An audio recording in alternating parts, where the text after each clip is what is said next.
Election से पहले जो कुछ हमारे साथ हुआ वो बयान किया तो आप कहेंगे कि मैं सियासी बातें कर रहा हूं।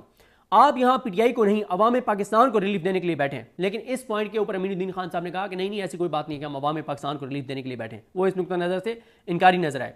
और फिर सलमान राजा साहब ने कहा कि गलती किसी की भी हो, हमारी हो, इलेक्शन कमीशन की हो, हाई कोर्ट की हो, लेकिन उसकी सजा अवाम पाकिस्तान को नहीं दी जा सकती। अवाम पाकिस्तान को उसकी सजा दी गई, लेकिन 8 जजेस ने उसको अजाला किया और कहा कि मखसूस नशिस्तें पीटीआई को दी जाए। लोगों ने वोट पीटीआई को दिया था।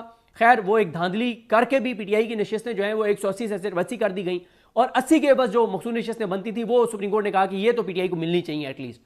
अच्छा, उसके बाद सलमान राजा साहब ने कहा कि सुप्रीम कोर्ट के 8 जजेस जिन्होंने मखसूस नशिस्तों के केस में तारीखी फैसला दिया, उनमें से justice Mansoor Ali Shah, justice Munib Akhtar, justice Athar Minallah, justice Shahid भाई, जस्टिस इरफान सादिक खान, उनको इस बेंच में बिठाया ही नहीं गया। और ऐसा नहीं है कि वो खुद बैठना नहीं चाहते थे, उनको एक प्रोसेस के जरिए समाज से बाहर कर दिया गया। अगर वो बैठे होते तो आज